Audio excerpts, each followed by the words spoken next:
muy buenas tardes a todas y a todos los que volvéis a estar hoy con nosotras en una nueva ponencia del ciclo de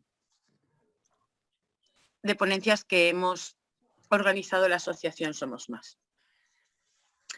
En el día de hoy, 19 de octubre, vamos a tener una extraordinaria charla sobre violencia psicológica que nos va a dar el profesor Santiago Boira. Santiago Boira es un graduado en Psicología por la Universidad de Salamanca y doctor por la Universidad de Zaragoza, profesor de la Facultad de Ciencias Sociales y del Trabajo de la Universidad de Zaragoza, así como director del Máster de Relaciones de Género. Es investigador del Grupo de Estudios Sociales y Económicos del Tercer Sector, GESES. Ha sido investigador Prometeo en la Universidad Técnica del Norte, Ibarra, Ecuador, de 2014 a 2015. Licenciado en Filosofía y Ciencias de la Educación, sección de Psicología, por la Universidad de Salamanca. Licenciado en Filosofía y Letras, Geografía e Historia, por la Universidad de Zaragoza, máster en Logopedia. Posgrado en Intervención Socioeducativa y Drogas por la Universidad Ramón Llull. Lleva muchos años trabajando en el ámbito de los maltratadores. Entre 1999 y 2007, coordinó el servicio espacio del Instituto Aragonés de la Mujer, orientado al tratamiento de hombres con problemas de control y violencia en el hogar. Autor, entre otras muchas publicaciones, de la guía Violencia de Género, guía práctica para las entidades locales, editada por la Federación Aragonesa de Municipios, Comarcas y Provincias. Desde junio de 2020, es el presidente del Colegio Profesional de Psicología de Aragón. Le agradecemos mucho haber aceptado la invitación de esta asociación para participar en estas jornadas, con un tema tan importante como es la violencia psicológica que sufrimos las víctimas de violencia de género, una violencia invisible y callada que cuesta mucho de identificar, incluso a las propias víctimas. Bueno. Buenas tardes, Santiago. A ver qué... Hola, muy buenas tardes. Muchísimas gracias por aceptar nuestra invitación y estar hoy aquí. Yo he tenido el placer de participar en uno de tus estudios. Tengo que decir que me sentí muy cómoda. Fue una experiencia para mí muy positiva. Además, yo recuerdo que como víctima, y como vamos todas las víctimas, llegué a tu despacho cargada con 800.000 papeles y 800.000 carpetas, y yo recuerdo las palabras que tú me dijiste, para mí fueron muy importantes, ¿no? Me dijeron, aquí no te hace falta, es que aquí te creo, yo creo lo que tú me vas a decir, no necesito que me traigas papeles que lo demuestren. Yo aquellas palabras, no sé si te acordarás, porque supongo que fuimos muchas las personas que pasamos por tu despacho, las mujeres que pasamos por allí, pero para mí el que yo fuera allí cargada, como vamos a todas partes, ¿no? Cargadas con todas nuestras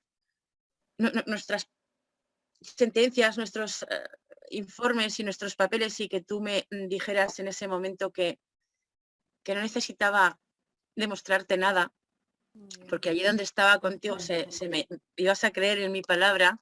De verdad que para mí fue muy grande y me llenó muchísimo, y salí de allí pues bastante renovada, y salí con otra confianza en mí y con la confianza de que había gente que estaba trabajando por y para nosotras y que estaba haciendo todo lo posible para echarnos una mano. Muchas gracias, Santiago, por estar aquí esta tarde, cuando tú quieras.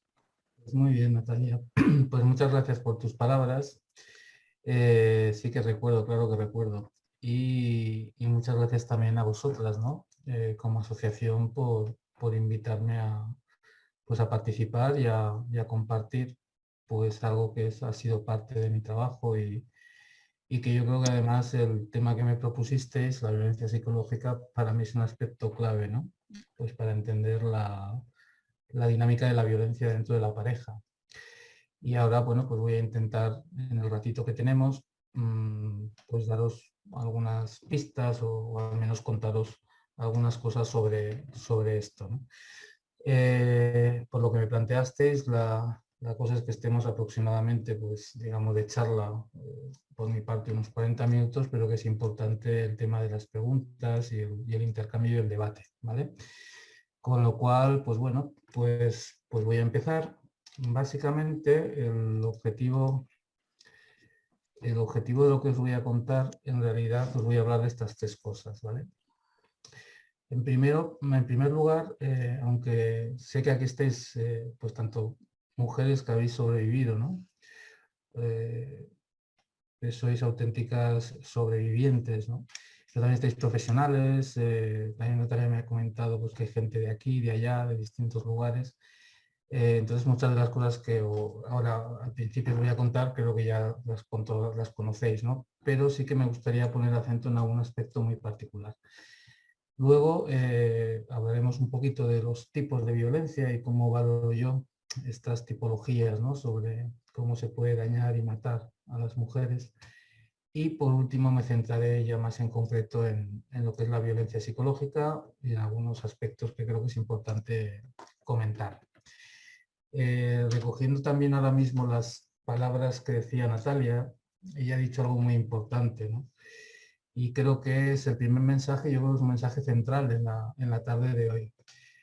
El problema de la violencia psicológica, y os lo adelanto, es que realmente es invisible, es atmosférica y es muy difícil de probar. Y no solo eso, sino que muchas veces es el punto central de la violencia, ¿no? Y por eso el hecho de tener que ir con los papeles es como que realmente una tiene que dar justificación de lo que le está pasando, ¿no? Esto es como ya la antigua película, no sé si recordáis, de Te doy mis ojos, ¿no? Cuando la señora iba a denunciar a la policía y le preguntaba al policía, ¿y dónde le pegó? Y la señora decía, es que me ha pegado por dentro, ¿no? Estoy rota por dentro, no hay marcas, ¿no? Y esto es básico para entender. Os he puesto simplemente aquí algo que conocéis, también porque es otro factor clave para tratar de entender qué es la violencia psicológica dentro de la pareja, ¿no? Pensad que al final de lo que se está hablando es de poder, ¿no? Se está hablando de quién está manejando la relación, se está hablando de quién va a tener la voz dominante. Y al final, cualquier estrategia va a ser buena para conseguir esto, ¿no? Entonces, ya la propia ley contempla que estamos hablando de una disfunción de poder, ¿no? De una disfunción entre hombres, de hombres sobre las mujeres. Por eso estamos hablando de violencia de género y por eso es tan importante entender que detrás están estas relaciones insidiosas basadas en el dominio, la dominación, que ahora hablaremos, ¿no? Y que genéricamente podemos hablar o denominar violencia psicológica. Dentro de esto, algunos aspectos de la dinámica de la violencia que quiero focalizar o os quiero señalar, también para entender, como os decía, cómo opera la violencia de género en general y la violencia psicológica dentro de la violencia de género. Primero, y esto, bueno, todos los cinco aspectos que os he puesto creo que son fundamentales para entender, ¿no? Lo primero, que cuando hablamos de violencia en el ámbito de la pareja, de violencia machista, de violencia de género, un aspecto muy importante es entender que no estamos ante hechos aislados. Normalmente cuando pues, una mujer pone una denuncia, claro, el sistema judicial lo único que ve son hechos aislados, ve el hecho que provocó la denuncia. Habitualmente puede ser una agresión física, no siempre, pero está viendo esto. Y realmente la dinámica de la violencia implica otra cosa, implica ver una secuencia, implica ver como una película, implica ver todos y cada uno de los días donde esta mujer está inmersa probablemente en un contexto de miedo, en un contexto de subordinación, en un contexto de poder, os decía, ¿no? Entonces esto es muy importante, ¿no? Para, insisto, entender cómo opera la violencia y para entender cómo opera la violencia psicológica. Además, la segunda cuestión que os quiero señalar es que este tipo de violencia no es porque a alguien en un momento determinado, un señor no sé, se le crucen los cables, ¿verdad? Pierda el control y cometa una agresión. No, tiene un carácter estructural, tiene unas raíces, ¿no? Que normalmente, bueno, normalmente no, lo esencial de estas raíces lo tenemos que buscar pues, en los comportamientos, creencias, actitudes machistas, en la cultura patriarcal, en cómo se va gestando precisamente la identidad del hombre maltratador, que tiene un carácter estructural, que incluso va más allá de la pareja, va más allá del hombre. Tenemos que buscarlo en la propia sociedad, en los propios profesionales que atienden las situaciones de violencia, en la cultura, en todo el universo simbólico, ¿no? Que sistemáticamente está reproduciendo este contexto machista y que por tanto es una de las claves para explicar por qué ocurre este tipo de violencia, ¿no? Y os he puesto en negrita, en la tercera cuestión, algo que creo que también es para mí muy importante, y es pues cómo podemos tratar de definir, ¿no? Pues la violencia de género, la violencia machista en el ámbito de la pareja. Al final, y las personas que habéis sufrido, las mujeres que estéis aquí, que habéis sufrido violencia, supongo que entenderéis muy bien esto, ¿no? Al final, la violencia de género implica un intento sistemático por parte del hombre, por parte del agresor, primero de conseguir el poder y luego de mantenerlo, utilizando para ello cualquier tipo de comportamiento violento en cualquiera de sus manifestaciones, ¿no? Os decía que esto es una secuencia, esto es algo que va pasando todos los días, ¿no? Yo recuerdo que cuando trabajaba con hombres maltratadores, a veces algunos de ellos me decían, no, en realidad yo no tuve grandes episodios, o no golpeé a mi mujer. Claro, una vez, pues en la noche de bodas, porque la vi que se tomaba 2 copas. Claro, otra vez, pues justo cuando íbamos a tener el primer hijo, porque estaba yo muy mal, estaba muy ansioso. Otra vez cuando me dijo que tenía que ir a trabajar o que quería trabajar. Muchas veces lo que ocurre es que la violencia física está perfectamente delimitada en momentos muy específicos de la relación, ¿no? Y que tienen este fin, realmente conseguir primero y mantener el poder. Esto es como la frase a veces que vulgarmente decimos, ¿no? Pues para que no se te suba las barbas, ¿no? O para antes, es casi como una especie de violencia preventiva. Y muchas veces el objetivo no es la violencia en sí misma, el objetivo es infundir temor, infundir miedo, hacer terror y hacer que la otra persona al final haga lo que yo quiero que haga, esté a mi servicio, esté bajo, digamos, bajo mi voluntad, ¿no? Esto, insisto, es fundamental para entender la propia violencia de género. Y como os pone ahí, en sus distintas manifestaciones. Pues a veces el maltratador utiliza un tipo de violencia u otro según le conviene, ¿no? Es más, muchas veces no utiliza violencia, lo que utiliza son una suerte como de premios o una suerte como de refuerzos, ¿no? Esto es muy habitual. Es decir, pues un día te regalo un ramo de flores y al día siguiente te pego una paliza, ¿no? O un día te digo que eres absolutamente maravillosa y al día siguiente, y eso genera unas consecuencias que pueden llegar a la muerte, unas consecuencias dramáticas, digamos, para la mujer que sufre, ¿no? Entonces, el punto 4 es la definición que os decía. Al final, la violencia dentro de la pareja podemos definir como un conjunto de comportamientos dirigidos precisamente a mantener esta estructura simétrica, ¿no? De poder, y que al final el agresor está buscando el dominio y está atacando hacia la independencia de la propia mujer, ¿no? Y la última aspecto, pues que al final son las estructuras disfuncionales de género, es decir, el machismo, la cultura patriarcal, lo que nos encontramos en el mar de fondo de las relaciones de violencia contra las mujeres en general y en el ámbito de la pareja en particular. Y os he puesto aquí lo del miedo, porque creo que es un factor clave, ¿no? De hecho, si estáis aquí profesionales que estáis atendiendo a mujeres que sufren violencia, un aspecto general, es decir, más allá de las manifestaciones que os cuenten, va a ser que al final son mujeres que están con miedo, ¿no? Y que están con miedo de haber estado, digamos, soportando normalmente relaciones de violencia de larguísimo recorrido, ¿no? Y que ha afectado evidentemente a todas sus áreas de su ser, ¿no? De su persona. Entonces os he puesto esta transparencia para comentaros esto, ¿no? Algún aspecto muy importante para mí para entender precisamente la dinámica de violencia. Insisto, estamos hablando no de un hecho puntual, de una agresión puntual, sino de una secuencia de hechos que muchas veces son invisibles, que son detalles, que son palabras que tienen que ver con la cotidianidad de la relación, ¿no? Que esta secuencia lo que está buscando es el dominio del agresor, y es lo que marca la ley, está buscando el poder, está buscando el sometimiento de la persona con la que está.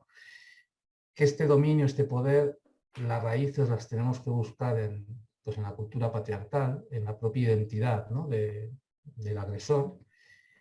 Y básicamente estos aspectos son muy importantes para entender luego cuando hablamos de los tipos de malos tratos o de los tipos de violencia y demás, ¿no? Aquí os voy a contar una cosa que a veces es un poco, yo soy un poco crítico, ¿no? Y a veces hemos discutido, ¿no? En el ámbito académico o fuera de él. Yo a veces soy muy reacio porque creo que no ha hecho un buen favor, ¿no? Digamos, pues creo que ni a las propias mujeres, ni desde luego a la sociedad, ni a los mensajes que mandamos los profesionales, ¿no? Y las profesionales. Y es sobre las clasificaciones, ¿de acuerdo? Pues muchas de vosotras habréis visto clasificaciones como estas, pues tipos de violencia, pues, violencia física, violencia sexual, violencia psicológica, dentro de lo que podríamos llamar violencia más psicológica, pues emocional, verbal, social, incluso espiritual, ¿no? Por temas religiosos y demás. Entonces os decía que yo en muchas ocasiones ya he sido un poco reacio, ¿no? Porque al final, y os vuelvo a la idea que os acabo de transmitir en la transparencia anterior, al final el objetivo es el control. Y el maltratador va a utilizar el tipo de violencia que más les conviene, que más le conviene en cada momento. Sí que es cierto que en muchas ocasiones, como por ejemplo pasa cuando estamos hablando de consumo de drogas, por ejemplo, que hay una suerte de escalada, ¿no? Y en muchos casos ocurre así, pues bueno, pues primero aparece un tipo de, si queréis, un tipo de violencia de baja intensidad, ¿no? Verbal, luego aparece, digamos, la coacción, el insulto, el empujón, la bofetada, la patada, la paliza y la muerte. Es decir, esa situación sí que se da en muchos casos, pero en otros muchos no. En otros muchos lo que se da, como os decía, es que el maltratador utiliza un tipo de violencia u otro en función de su interés, ¿no? Y esto os decía que a veces genera muchas confusiones a nivel social y sigue generando. O sea, yo sigo escuchando por ahí que no, es que solamente ha habido violencia psicológica. O es que nunca hubo agresión física, ¿no? Es que, bueno, pues violencia sexual, no, ¿qué va? ¿No? O queriendo minimizar cuando una mujer está sufriendo únicamente, y os lo pongo entre comillas, ¿verdad?, violencia de carácter psicológico. Mi opinión es que pues para asesinar a una mujer no es necesario golpear. Es más, yo os diría que no es necesario levantar mucho la voz, ¿no? Y ahí realmente una mujer que está inmersa, imaginaros, ¿no?, en una relación, digamos, en una relación que es como una habitación cerrada, sin ventanas, todo el día escuchando vejaciones, escuchando coacciones, escuchando insultos, es que tú no vales, es que tú no eres una mierda, es que dónde vas a ir tú, si estás gorda, estás fea, tal. De vez en cuando, evidentemente, hay agresión física, pero imaginaos una mujer que está sometida en esta dinámica, al final, pues quizá decide quitarse la vida, por ejemplo. O al final igual decide entrar en una dinámica autodestructiva, ¿no? Entonces, aquí yo creo que hay que hacer una reflexión importante. Primero, lo que os decía, cuidado con minimizar, y creo que las personas que estamos, bueno, que damos mensajes a la sociedad, ¿no? Pues, profesionales, entidades como somos, ¿no? Creo que hay que ser muy cuidadosos e insistir mucho en este punto. Realmente no hay una violencia más dañina que otra, todas son dañinas, ¿no? La violencia económica, imaginaros, ¿no? La violencia de carácter emocional, ¿no? Todo el tema de los chantajes, ¿no?, permanentes, ¿no? Entonces es importante este mensaje. Y esto también, como os pongo aquí abajo, implica, desde mi punto de vista, pues ir poco a poco ampliando el propio concepto de femicidio, ¿no? Femicidio, hay entidades que ya están considerando, pues, digamos, la muerte de una mujer porque se ha quitado la vida como un femicidio, ¿no? Porque claro, se la ha quitado como consecuencia de haber estado en una dinámica permanente de violencia, ¿no? Entonces, respecto a los tipos de malos tratos, os quería comentar esto, porque creo que es importante, ¿no? Es importante entender que aunque hoy estemos hablando de violencia psicológica, todas tienen el mismo rango de letalidad, ¿de acuerdo? Y todas pueden tener consecuencias muy graves para las mujeres y los menores y las menores que las sufren. Como decía antes Natalia, yo he pegado muchos años, muchos, trabajando con agresores. Y esto que tenéis ahí es una especie como de transparencia resumen de muchas de sus características, ¿vale? Obviamente no las vamos a hablar aquí porque no es el objetivo de la charla. Pero en ese recorrido de ver señores que te van contando, que vas cuestionando, que vas intentando hacer algún tipo de trabajo, pues aparecen muchas características que realmente aluden, ahora veremos, aluden a violencia de carácter psicológico en el sentido general. Psicológico, que a veces será más emocional, que a veces tendrá unos tintes, si queréis, más verbales, ¿no? Pero que al final están dentro del paraguas de la manipulación psicológica, ¿no? Entonces, fijaros, por ejemplo, todo el tema del aislamiento de las redes de apoyo, ahora hablaremos de ellas, de los comportamientos de control, de la manipulación, de algo que nosotros llamamos distorsiones cognitivas, ¿no? Que lo que hacen es elaborar un discurso, en este caso por parte del hombre, que tiende a generalizar o a quitar importancia, a justificar o incluso a negar, digamos, su propio comportamiento y lo mismo respecto al comportamiento de la mujer, ¿no? Con esto os quiero decir que muchas de las características que las investigaciones hemos observado, bueno, pues que tienen este tipo de hombres, ¿no? Realmente están en la esencia o realmente luego se van a traducir en características que conllevan violencia de carácter psicológico. Dentro de estas estrategias de abuso, ahora ya vamos a meternos un poco más en arena, porque era lo que más me interesaba, ¿no? de la charla de hoy.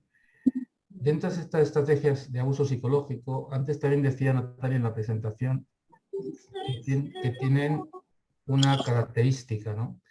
Y es que son a veces muy, muy difíciles de detectar y que son muy difíciles de detectar incluso por la propia mujer que sufre violencia.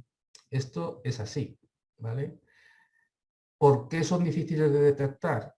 De alguna manera os lo he indicado antes. Son difíciles de detectar porque están en la estructura de la convivencia, está en la relación cotidiana. Un golpe es un golpe. El maltratador podrá negarlo o podrá mentir, pero un golpe el juez siempre, si lo identifica y hay un parte forense y tal, pues va a identificar un golpe. Pero claro, ¿cómo identificas una estrategia sostenida de aislamiento de tus redes sociales, de tus amigas, de tu familia? ¿Vale? ¿Cómo eso se hace? Porque eso no ocurre de un día para otro, ¿no? Las mujeres que estéis aquí escuchándome ahora y que hayáis sufrido, sabéis que esto va ocurriendo de a poco, ¿no? Es que parece que te importan más tus amigas que yo, ¿no? Es que, claro, vas con tus amigas que están separadas y te están metiendo así de cosas en la cabeza. Es que no haces más que compararme con tu madre. Y eso realmente va, digamos, tiene un efecto de aislamiento, ¿no? A veces el aislamiento es físico, esto es mucho más grave, ¿no? Es decir, realmente no tienes ni que trabajar, ¿para qué vas a salir de casa? Ya lo hago yo. Esto a veces ocurre cuando detrás hay comportamientos celotípicos, ¿no? de celos, ¿no? Pero no solamente, ¿no? Pero lo cierto es que una estrategia muy importante de abuso psicológico es aislar. Luego os comentaré en otra transparencia que hay una teoría que tiene que ver con lo que vulgarmente llamamos lavado de cerebro, ¿no? Y que realmente si tú quieres hacer que alguien cambie su sistema cognitivo de pensamiento, de creencias, si quieres realmente manipular, una de las estrategias más fáciles es aislar a la persona. Tú metes a una persona pues en un campo de concentración, en una cárcel, y la dejas sin que pueda comunicarse con nadie en 2 meses y la vas a volver loca, ¿no? Es decir, le estás quitando, ¿no? digamos, el sistema estimular, ¿no? Entonces las estrategias de aislamiento son extremadamente eficaces para esto, ¿no? Y realmente, como os digo, con graves consecuencias para las mujeres, ¿no? Que en este caso la sufren, ¿no? Otra estrategia típica es Pues todo lo que tiene que ver con la información, con el control de la información, con la manipulación, con la mentira, con las verdades a medias, ¿no? Con esto que a veces llamamos luz de gas, ¿no? Es decir, una estrategia también muy sostenida en el tiempo, donde, digamos, el agresor va consiguiendo pues, el control, ¿no? Me viene a la memoria un caso que a veces he utilizado, ¿no? en formación de una señora. Fijaros que esto tiene que ver con el maltrato económico, pero estamos hablando un poco de la misma cosa, ¿no? Una señora ya muy mayor, bueno, muy mayor, tampoco era tan mayor cuando la conocimos, ¿no? Que, bueno, pues no sabía nada, ¿no? No sabía ni cuánto dinero había en la familia, ni cuánto dinero entraba, cuánto salía. Todo eran, digamos, falsedades, ¿no? Por parte de su marido. No tenía ni tarjetas de crédito, es más, recibía una especie de paga todas las semanas para los gastos, ¿no? Y siempre el marido al final acaba diciendo que, bueno, pues que era muy mal administrar el dinero, ¿no? Que cualquier día de estos él iba también a tomar el control que iba a hacer todos los gastos, ¿no? Que no sabía administrarse, que no había trabajado en su vida, que encima que él se quedaba todo el día trabajando, pues le daba un dinero suficiente, en fin. Esta es todo el rato, ¿no? La estrategia, en este caso, de control y de manipulación de la información. Un aspecto que no es poco importante también, por ejemplo, para las mujeres víctimas que trabajan, pues es la manipulación de las condiciones laborales. Muchos hombres maltratadores, bueno, no quieren ni que sus mujeres trabajen, mucho menos que ganen más dinero que ellos, ¿no? Y siempre todo tiene que estar en función, obviamente, del trabajo de él, porque no deja de ser otro elemento de control y de poder, ¿no? Antes os he mencionado la película Desde mis ojos y este tema también aparece claramente. Si la recordáis, veréis cómo al señor no le gustaba nada que ella fuera al museo, que saliera, que estuviera, digamos, haciendo una actividad, pues eso, de guía, porque entre otras cosas ahí estaban también operando los celos de él y evidentemente estaba operando en dónde vas tú, si tú lo que tienes que estar es estar en casa, ¿no? ¿De acuerdo?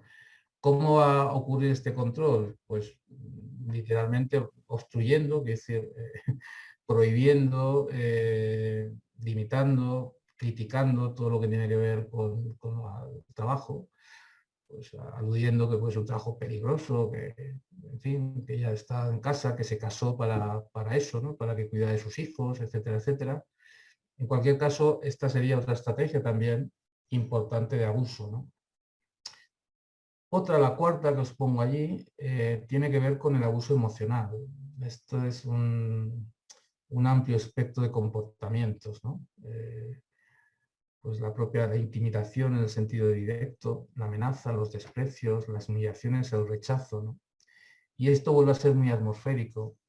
Es más, a veces, y esto es algo muy habitual, no sé si lo habéis sufrido, ¿no? A veces este tipo de señores, fuera de la casa, pues pueden ser señores que pueden ser muy amables, muy seductores, muy, no sé, muy tranquilos, ¿no? Con lo cual, claro, cuando una de vosotras que sufrís violencia vais a tratar de contarle a alguien lo que os está pasando, no os van a creer. Pero ¿cómo me estás diciendo, ¿no? Que Manuel, que Pedro, ¿no? Es así, ¿no? Siempre que hemos quedado, yo qué sé, en una situación familiar o en una situación de amigos, pues hombre, es un tipo muy normal, ¿vale? Pero sin embargo el problema es que esto va en el ámbito privado y que va con lo que os decía al principio de la propia dinámica de violencia, ¿no? Y en este abuso emocional los ejemplos pueden ser, vamos, infinitos, ¿no? Fijaros que antes os decía al principio que la clave de la violencia, para entender la dinámica de la violencia, la clave es entender el miedo, entender que al final lo que uno está buscando mediante el miedo y el terror está buscando el control y está buscando la ventaja, ¿no? Con lo cual la intimidación y la amenaza va a estar permanentemente ahí, ¿no? Algún día de estos va a pasar algo gordo, ¿vale? Algún día de estos, como hagas tal cosa, ¿vale? Ocurrirá tal otra, ¿no?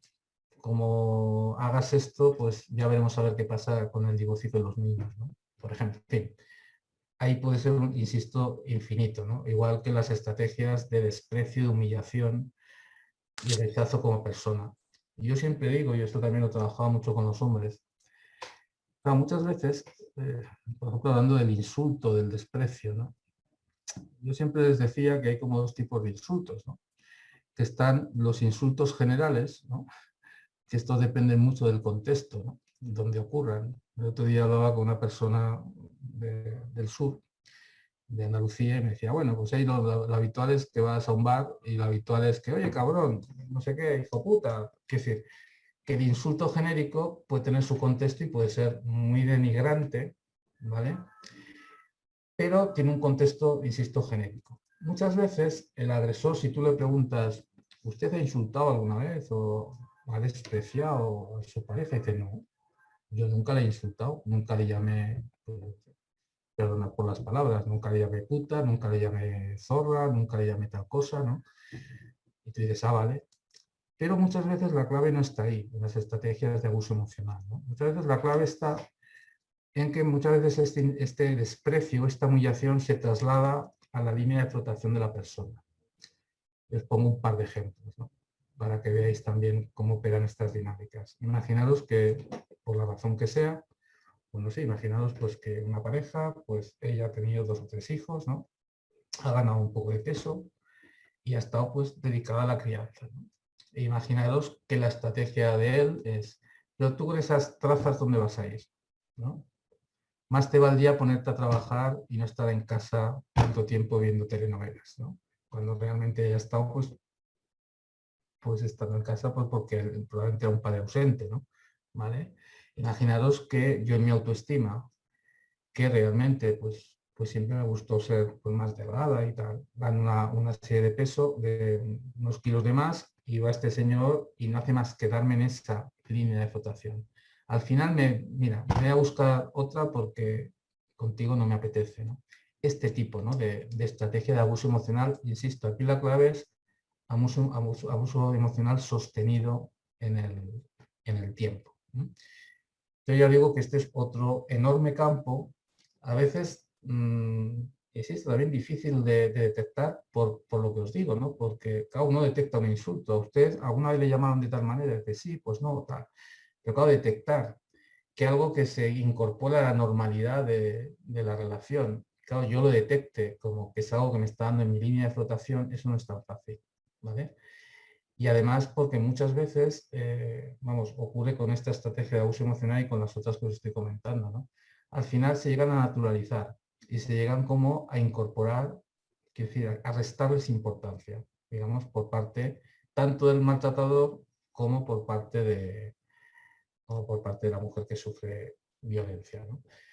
En el caso, nuevamente, de los roles más profesionales, pues muchas veces es pues, lo que os decía, el descrédito, la denigración, ¿no? Muchas veces si hay que hacer una mejora laboral, siempre se opta por la mejora laboral del hombre y no de la mujer, ¿de acuerdo?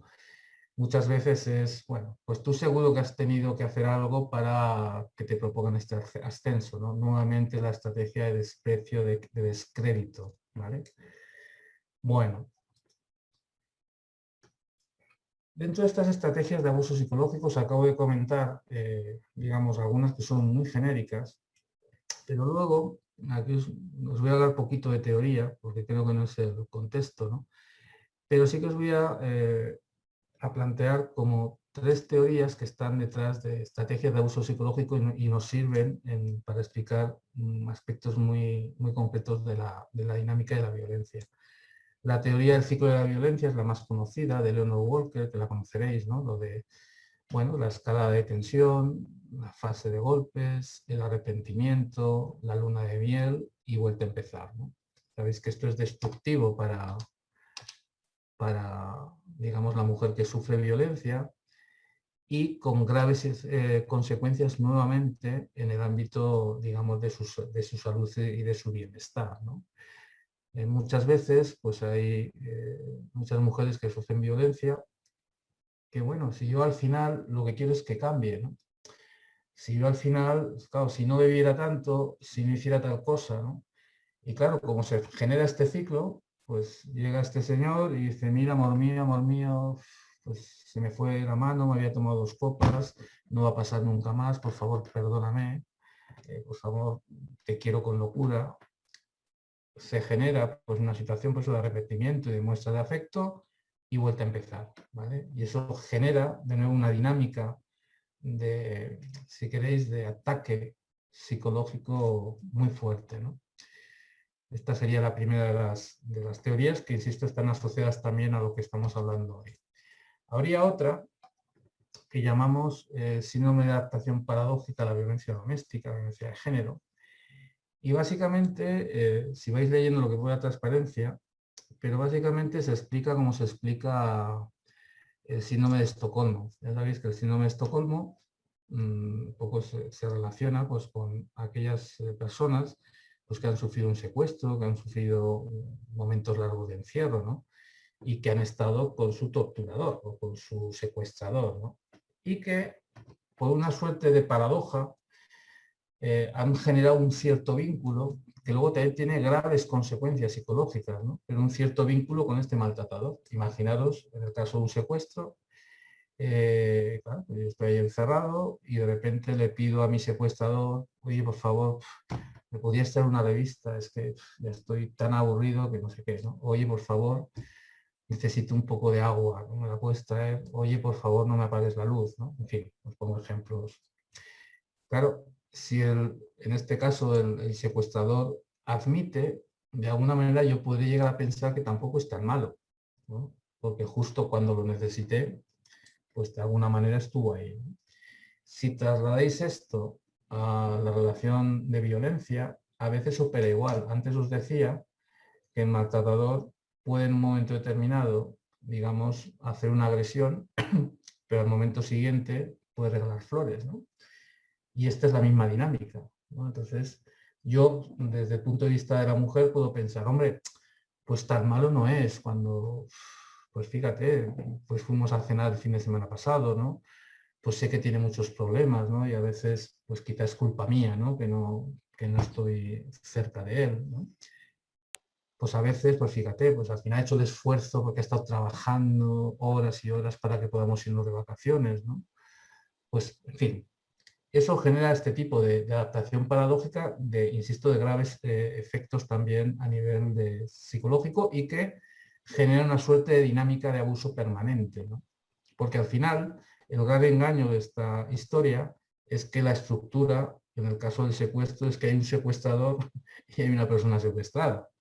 Ese es el problema, con independencia de que yo pueda, digamos, proveerte, ¿no? En algún momento determinado, pues eso, de agua o de lo que sea, ¿no? Y lo mismo, en el caso de la violencia de género, hay una estructura, digamos, de violencia donde hay un agresor y hay una mujer que sufre violencia, ¿no?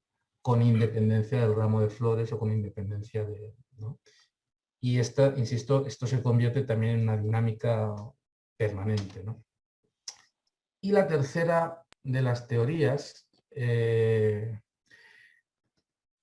si estáis interesadas, si sois profesionales, buscarla, porque hay mucho, yo creo que en estos momentos es la que más se utiliza para explicar parte de las dinámicas de violencia psicológica, ¿no?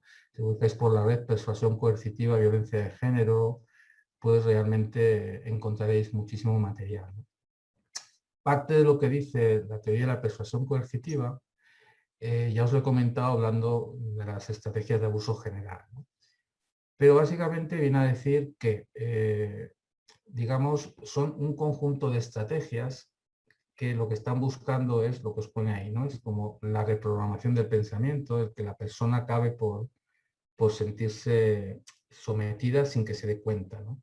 Para que os hagáis una idea, esto se utiliza no solamente para explicar temas de violencia de género, sino que se utiliza para explicar el tema de las sectas, ¿no? Entonces, para que poco comparéis, ¿no? O el tema también del acoso laboral, ¿no?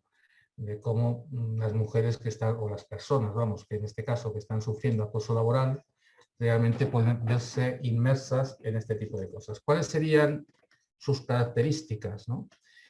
Y de nuevo, si habéis trabajado con mujeres que sufren violencia o lo habéis sufrido, probablemente identifiquéis muchas de estas, ¿no?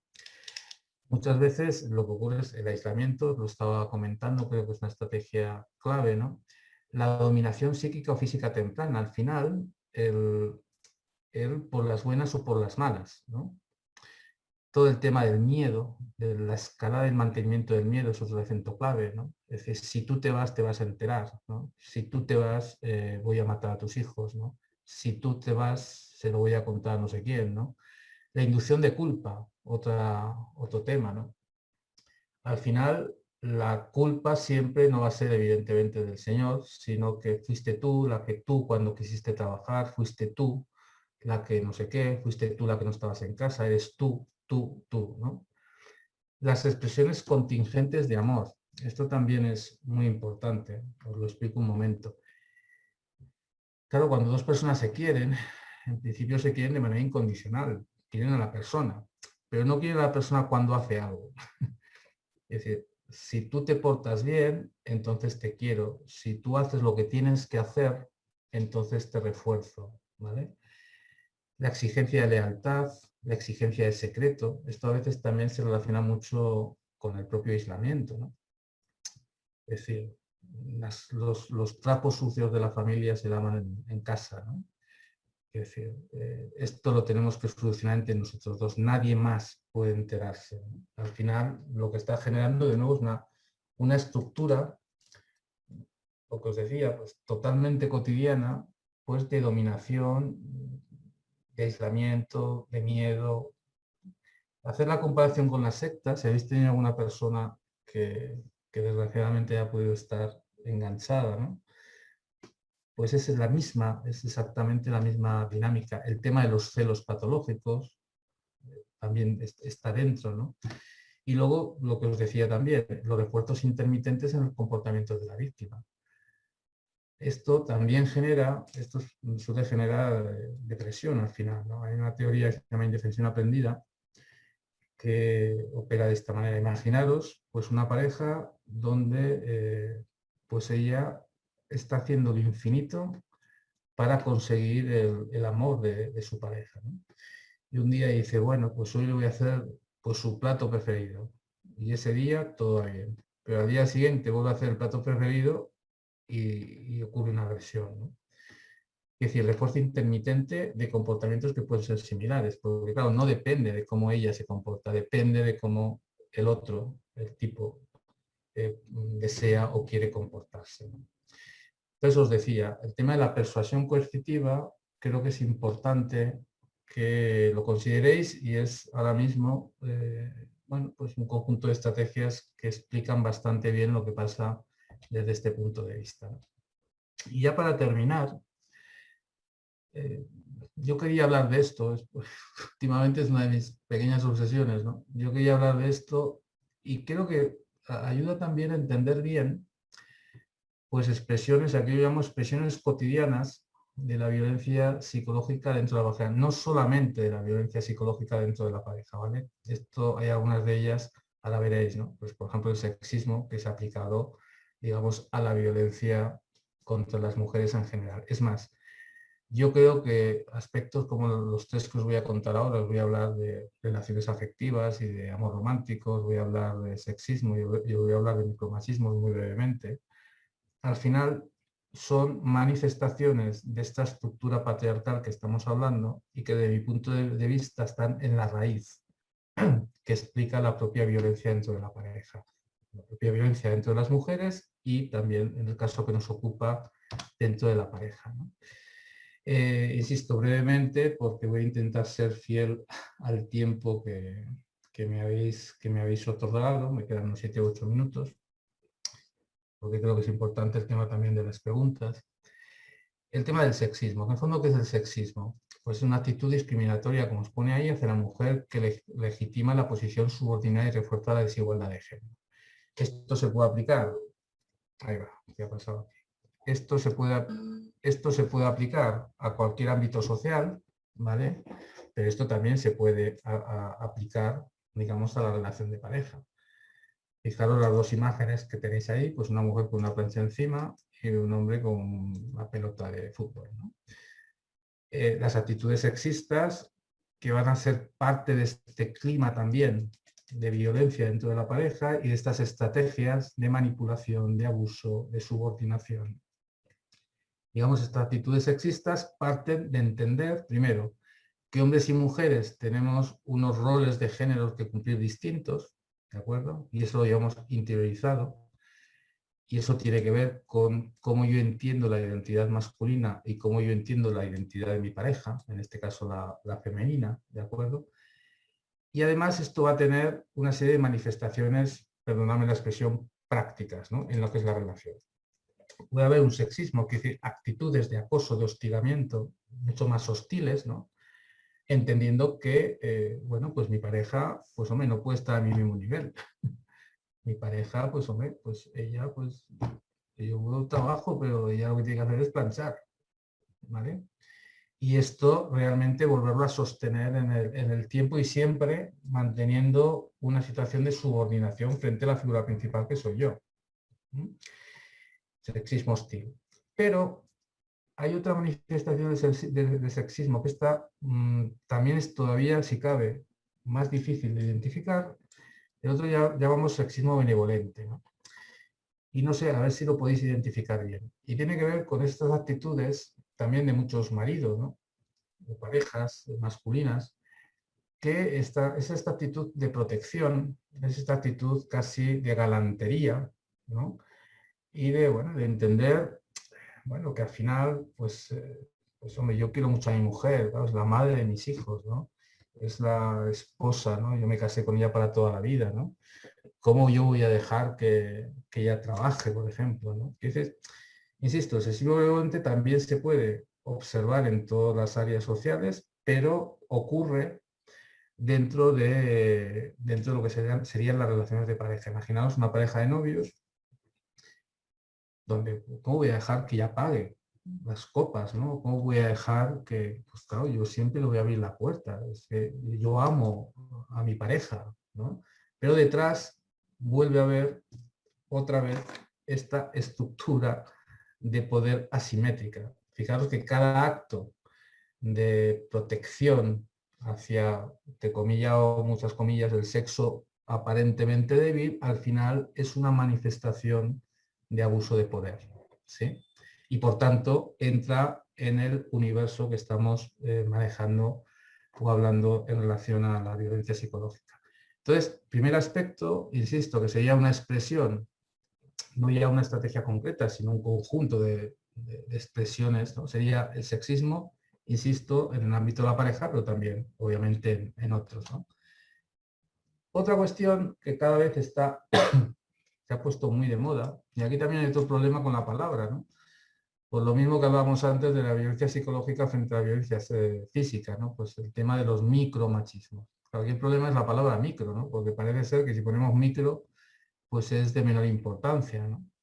Cuando micro ahí tiene que ver nuevamente pues, prácticas de dominación masculina en la vida cotidiana y vuelve a vez a referirnos al poder. Luis Bonino fue el autor que abordó este tema, ¿no? Hace ya muchos años, y él pensó los micromachismos en principio para las relaciones de pareja. Luego el concepto de micromachismo se ha extendido, pues, sobre todo a la esfera social, ¿no? A la esfera laboral, es decir, a otros lugares donde aparecen prácticas de dominación masculina en la vida cotidiana. Pero si las traemos a las relaciones de pareja, pues vuelve a ser más de lo mismo, ¿no? Fijaros, se trata de un amplio abanico de maniobras interpersonales que realizan los varones, en este caso sería el varón en su relación de pareja, pues para mantener el dominio y su supuesta superioridad sobre la mujer, o para, si él se siente amenazado, ¿no? Porque la mujer, como pone ahí, se revela, ¿vale? Para reafirmar o recuperar el dominio. Claro, es que muchas veces es ahí donde aparecen otras manifestaciones, si queréis, más físicas, ¿no? de la violencia, ¿de acuerdo? O para resistirse al aumento del poder personal o interpersonal de su mujer, ¿no? Pues, por ejemplo, bueno, pues ante un ascenso en puesto de trabajo, ante, bueno, pues una sensación de felicidad, ¿no? Por parte de la pareja, que no, a ver, que esto no puede ser de esta manera, ¿vale? Entonces, ese tipo de maniobras, lo que están buscando es eso, mantener, reafirmar o resistirse, ¿no? ¿A qué? Pues a la situación de igualdad dentro de las relaciones de pareja, ¿no? A través de ello se intenta, claro, imponer sin consensuar lo que vendría a ser pues, una dinámica saludable en una pareja, y que al final están destinados a que las mujeres queden forzadas pues, a una mayor disponibilidad, que es decir, se sometan a partir de la reiteración y a partir de lo que os decía. Y esto, insisto, que es muy importante. Cuando hablamos de dinámica de violencia no estamos hablando de un hecho puntual, estamos hablando, si os dais cuenta, todo lo que os he contado va ocurriendo todos los días, no es algo que ocurra y ya está. Si ocurriera y ya está, o si ocurriera y yo me escapara, ¿no? Como a veces puede pasar, porque yo puedo tener un amigo, una amiga, discuto con él, mira, rompemos peras, pues hoy paz y mañana gloria, yo me voy y ya está, ¿no? No, estas dinámicas ocurren de una manera diferente, ¿no? Y ya por último, no quería tampoco dejar de hablar de algo que creo que hace mucho daño en general a las relaciones de pareja, y en particular, desde mi punto de vista, son un caldo, vamos, un caldo perfecto para la violencia y para todas estas maniobras de sexismo, de micromachismo, ¿no? De abuso, ¿no? Y es lo que muchos hombres, también mujeres, ¿vale? Pero muchos hombres en este caso entienden por cómo tienen que ser las relaciones de pareja. Ahí hay varias autoras que han hablado de lo que ellas denominan mitos sobre el amor o el amor romántico, ¿vale? Y básicamente pues tiene que ver con lo que tenéis aquí, ¿no? Con una serie de ideas, nosotros llamaríamos ideas más irracionales, una serie de ideas que yo tengo grabadas a fuego y que entiendo que esta es la única manera de ser feliz en una relación de pareja. Imaginaros que yo entiendo que solamente puede ser mediante el matrimonio, ¿no? O que entiendo que el amor lo puede todo, o que las personas cambian por amor, o que el amor mueve montañas, o que realmente si te quiero es normal que me interese sobre tu vida y me interese sobre lo que llevas vestido, cómo vas vestida, o dónde trabajas, cómo trabajas, ¿no? O imaginaos que yo pienso que del amor al odio hay un solo paso, o que el amor con sangre entra, ¿no? En fin, si yo empiezo a pensar y me creo todas estas cosas a pie juntillas, porque entiendo que esta es la manera de expresar el amor, si las cosas empiezan a ir bien, es posible que muchas de estas cuestiones que están relacionadas con lo que puede ser la felicidad, el sufrimiento, la exclusividad, la pasión y los celos, se transformen en esta suerte de maniobras de abuso, de denigración, de insulto y de violencia, al fin de cuentas, ¿no? Y yo creo que esta era... Ah, no, había una más de los celos y ya esta la puse a última hora, ¿no? Dentro de lo que os estoy diciendo de estos mitos y de estas maniobras, el tema de los celos os lo he puesto no porque sea fundamental, pero sí porque es muy frecuente, ¿no? Y muchas veces está detrás también de algunas de estas estrategias, ¿no? Fijaros que al final los celos pues tienen que ver con, bueno, pues con la posesión, ¿no? Tienen que ver con la falta de autoestima, en este caso de la persona celosa, ¿no? En este caso del hombre, y tienen que ver con la desconfianza, ¿no? Fijaros que una persona, ¿por qué es celosa? Tienen que fallan dos aspectos fundamentales, ¿no? La persona celosa, el primer aspecto que falla es que piensa que otra, pues imaginaos que es mi caso, ¿no? Pues estoy pensando en mi pareja, pues yo pienso que pues alguien más guapo, más listo, más así que yo, va a dejar impresionado a mi pareja. Y como mi autoestima no está bien, pues pienso pues que probablemente el otro le guste más. Primer aspecto de los celos. Segundo aspecto de los celos. Claro, si yo pensara eso, pero pensara que mi pareja, pese a todo, me ama y que nunca me será infiel y tal y cual, pues no había ningún problema. Segundo aspecto de los celos, además tiene que haber desconfianza. No solamente tengo que pensar que alguien más guapo, más listo, más no sé qué que yo, va a impresionar a mi pareja, sino que tengo que pensar que mi pareja se va a dejar engatusar, ¿no? Entonces, esto está detrás de los celos darían para mucho que hablar, pero simplemente os lo he puesto como ejemplo para deciros que a veces uno de los disparador, ¿no? De alguna de estas estrategias de aislamiento y demás, detrás está los celos patológicos, la celopatía, ¿no? Y ahora sí que, gracias, creo que me he ceñido a los 40, bueno, casi 45 minutos, pero bueno, ya he terminado. Así que por mi parte terminamos y cuando queréis podemos pasar al turno de preguntas y comentarios o lo que queráis. Es decir. Yo creo que, aunque te hayas excedido, nos ha encantado, ¿eh? Hubiéramos permitido que te excedieras un ratito más. No te preocupes. Yo creo que nos ha resultado muy interesante a todos y a todas los que estamos aquí. Y yo tengo una pregunta con respecto a los victimarios con los que habéis estado trabajando mucho tiempo. ¿Tú los consideras enfermos? Pues la respuesta claramente es no. A ver, yo considero que, mira, hablar de victimarios, de agresores, en general es algo que no es fácil, ¿vale? Vamos, yo he investigado mucho sobre estos señores, ¿no? Y al final resulta que no hay ninguna característica sobre ellos, ninguna, ¿eh? Que de una manera inequívoca estén todos y nos prediga la violencia.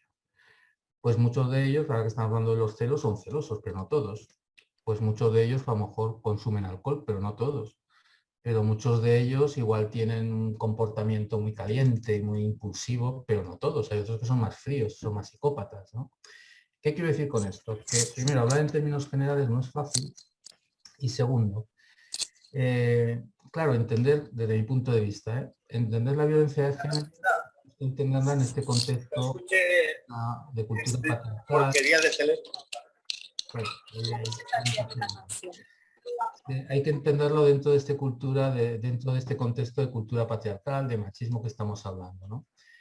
Entonces, claro, ¿qué es lo que pasa? Que muchos de estos hombres lo que tienen es grabado a fuego en su propio proceso de socialización, que el modo que tienen para, digamos, autoafianzarse como hombres, ¿no? Implica este tipo de relación con las mujeres, ¿vale? Claro, hay algunos de ellos que claro que tienen trastornos psicológicos, sin duda, pero no es, mira, en muchos estudios que se han hecho sobre perfiles, aproximadamente, esto es muy aproximado porque hay distintos autores, pero básicamente sería, pues hay un 30%, 25 y pico, ¿no? Que serían más psicópatas con una problemática más compleja, ¿no? Hay algunos con trastornos límite y así, ¿no? Pero muchos de ellos nunca pasarían un trastorno del DSM, ¿no? Del Manual de Diagnóstico de Enfermedades Mentales, ¿no? ¿Por qué? Pues porque la causa de la violencia hay que buscar en otro sitio, lo cual no significa que psicológicamente estén bien, este es otro tema distinto, ¿no? Pero no son hombres enfermos. Yo creo que eso es un error pensarlo. Te lo comento porque muchísimas veces, e incluso lo hemos llegado a oír en algunos juzgados, que los maltratadores son enfermos, que maltratan porque están enfermos, que es resultado de los maltratos que ejercen contra nosotros nuestros hijos, el resultado de su enfermedad. Entonces creo que es complicado, y será complicado el determinar que están maltratando simplemente porque quieren y porque pueden y porque les da la gana, a separar ese 20 y pico % que tengan un trastorno psicológico, psiquiátrico o llámalo como se tenga que llamar, ¿no? Entonces creo que para nosotras es complicado rebatir esa defensa que tienen los abogados de los maltratadores de es un enfermo. ¿Me entiendes lo que te quiero decir? Perfectamente. Además de cuenta que cuando tú pones la etiqueta de enfermo, en el fondo estás eximiendo. Es un eximente totalmente, claro que sí. Es que pobrecito, es que es como cuando va borracho, como cuando va drogado, es que está enfermo. Lo cual, ya te digo, sí que habrá, los hay seguro, ¿no? Y yo los he visto y trabajo con ellos. Pues personas que sí, pues pueden ser diagnosticados, ¿no? Pero te aseguro que la gran mayoría de ellos, es más, yo siempre digo en las charlas que no hay que andar muy lejos, ¿no? Para encontrarse con hombres que... No hay que andar muy, muy lejos estadísticamente para encontrarse con mujeres que sufren violencia y con hombres que la ejercen. Y pasarían perfectamente desapercibidos, ¿no? Desde luego el maltratador no es un tipo que va con un cuchillo tipo película de Psicosis, ¿no? Para nada. No, es otra historia, es un tipo muy normal socialmente, ¿no?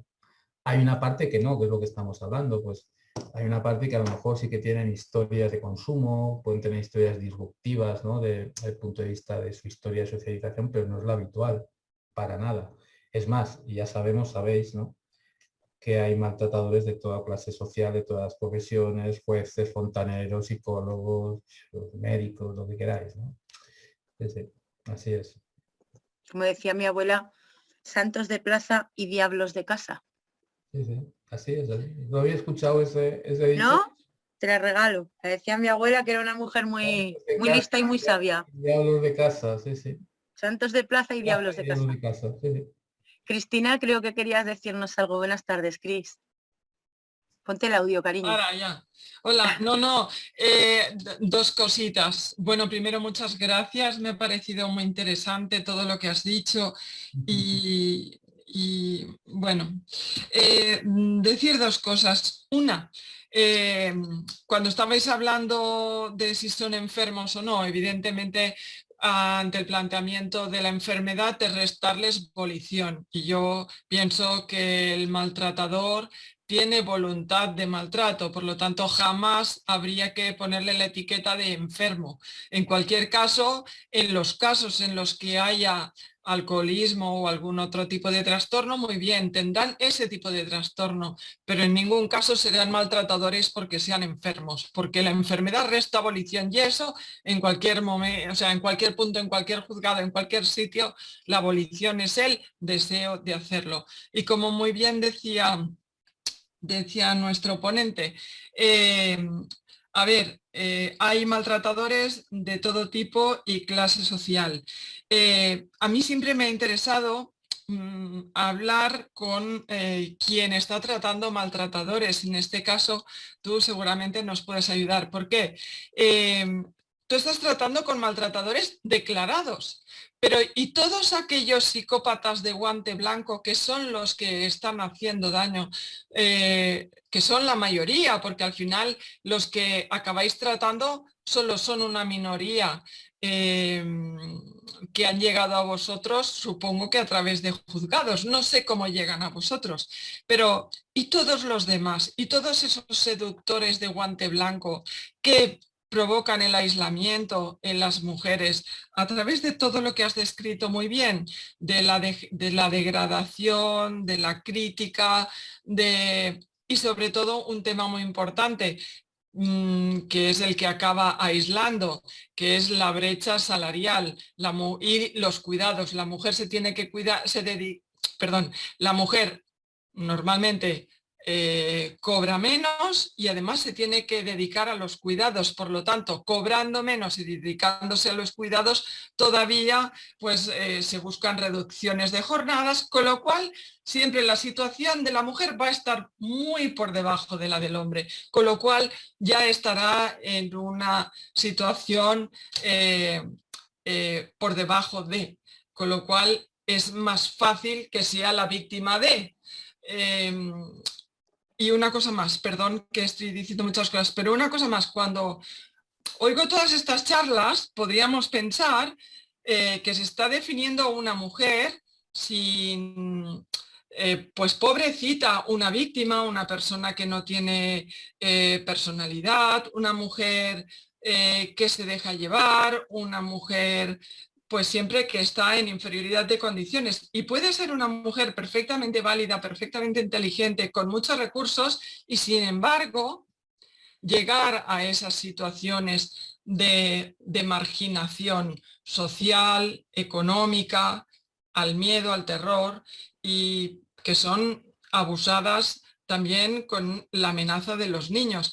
Y me pasa por la cabeza la madre de los niños de Canarias, de las niñas de Canarias, que por lo poco que sé, pues se veía una mujer que rehizo su vida, que tenía su trabajo y que en el fondo sentía cierta pena por el maltratador. Y igualmente era una víctima. En ningún momento se la ha tratado a ella como víctima. Bueno, ya está, son reflexiones y eso sí que me digas, por favor, los hombres a los que tratas, ¿cómo llegan a ti? ¿A través de juzgados o cómo? Perdón, que me he extendido. No hay problema. La verdad es que ya hace días, o sea, yo ahora me dedico básicamente a docencia e investigación, ¿no? Pero vamos, creo que las cosas no han cambiado mucho desde cuando yo estaba, ¿no?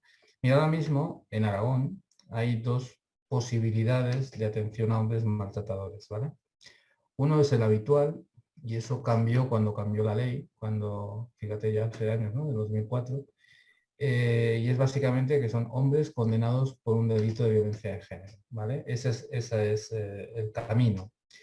Y el camino habitual es que son hombres condenados, que normalmente la mayoría de las condenas son inferiores a 2 años, la mayoría de las condenas son sobre hombres primarios, y esto significa que no tienen antecedentes, por lo que estabas tú precisamente hablando antes, ¿no? Y por tanto, sus tratamientos son en medio abierto y se hacen en el antiguo CIS o con entidades asociadas. Hay en el Centro de Inserción Social Las Trece Rosas, ¿no? En el caso de Zaragoza. Ahora está cerrado por la pandemia, pero bueno, allí. Y también ha estado cerrado el Servicio Espacio. El Servicio Espacio, que es, yo empecé a trabajar con estos hombres allí hace ya muchísimos años. Es un servicio del Instituto Nacional de la Mujer, donde, bueno, pues se hacen tratamientos individuales, en principio voluntarios, ¿no? O voluntarios habría que poner entre comillas, ¿no? Entonces es un servicio que ha estado parado, empezó en el año 99, lo creamos nosotros, y luego creo que en los 2 últimos años, más el de pandemia, contando el de pandemia, pues lo paralizaron, pero ahora creo que está otra vez en marcha, ¿no? Entonces, bueno, pues lo que tú dices es totalmente cierto. Es decir, ¿y qué pasa con todos los que no?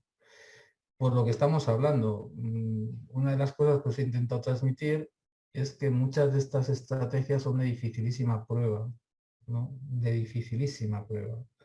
Es más, muchas veces, y esto no os lo he comentado y ahora me lo ha recordado cuando hablaba Cristina, claro, muchas veces, y esto pasa, desgraciadamente pasa así, claro, a lo que yo tomo la decisión de denunciar, a lo mejor no estoy denunciando el hecho más importante, estoy denunciando la gota que colmó el vaso, ¿no?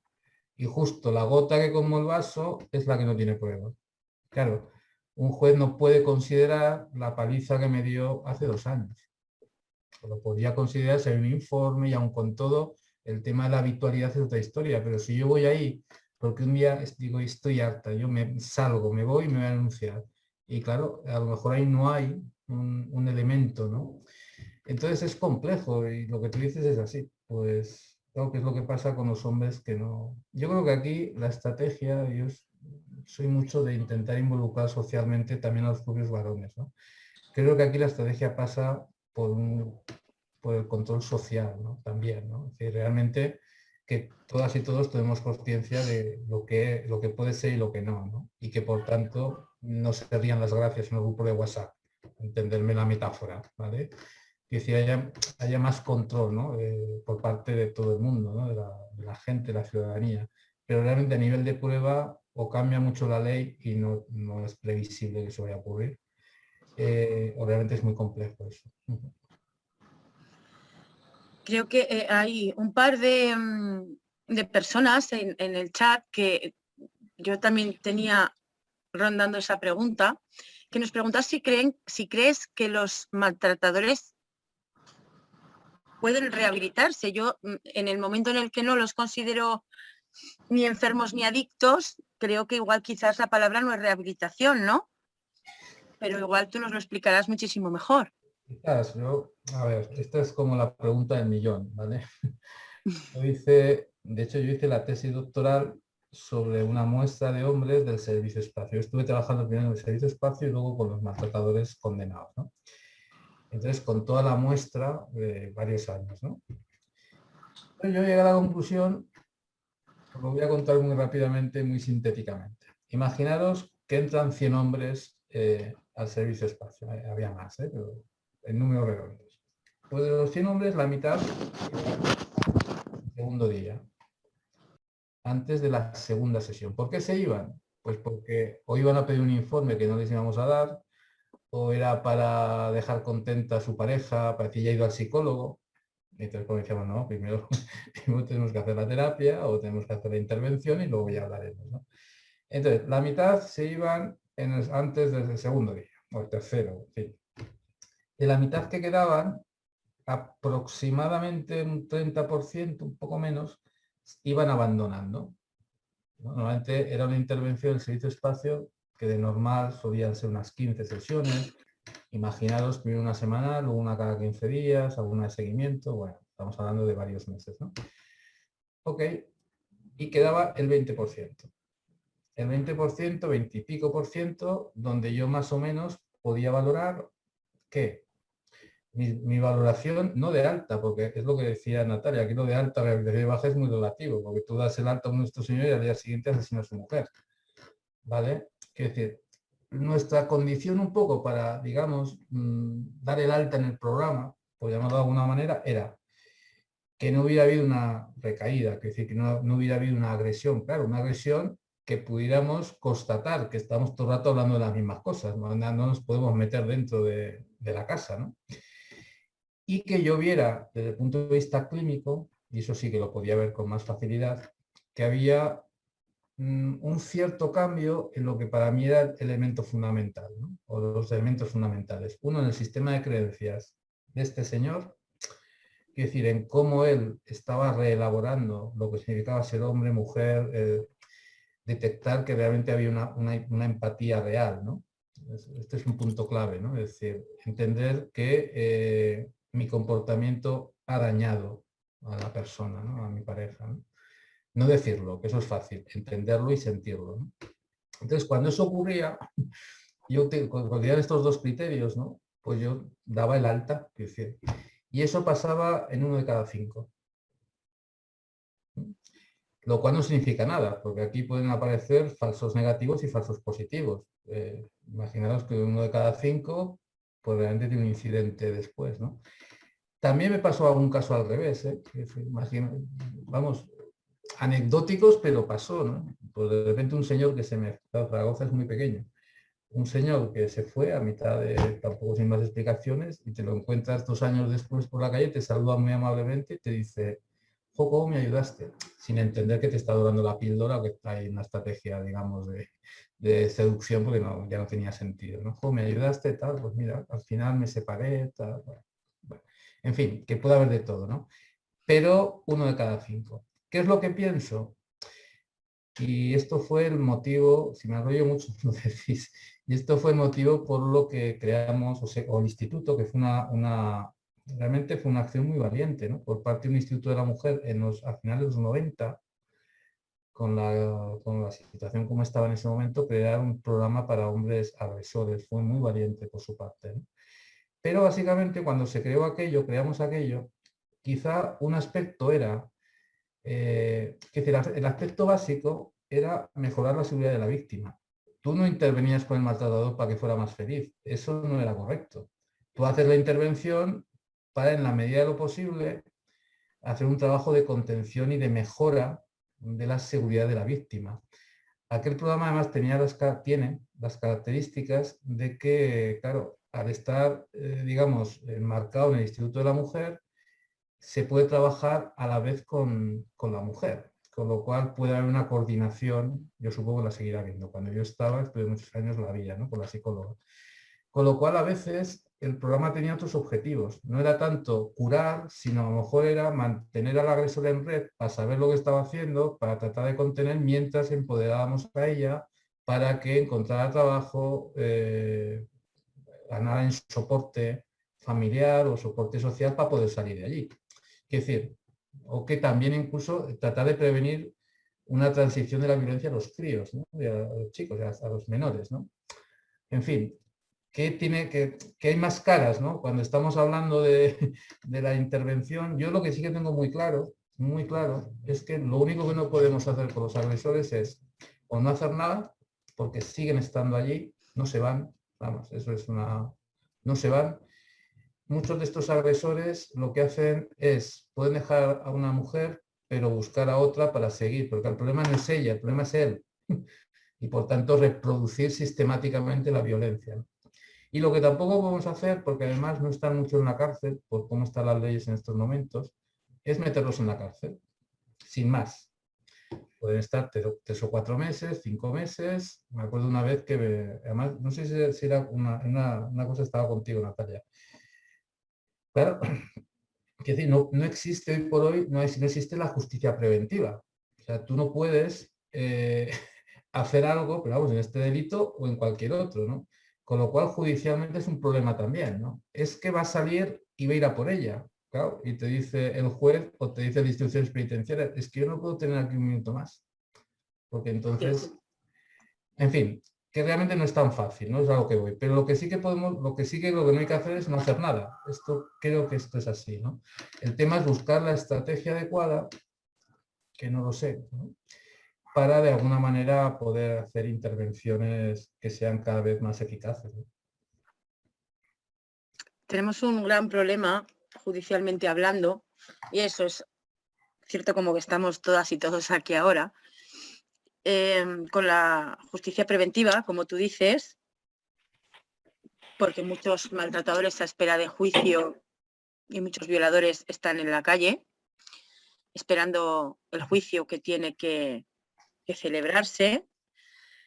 Tenemos un problema con los atenuantes, como decíamos antes, en los juicios también. Si se les considera enfermos, van drogados o van borrachos,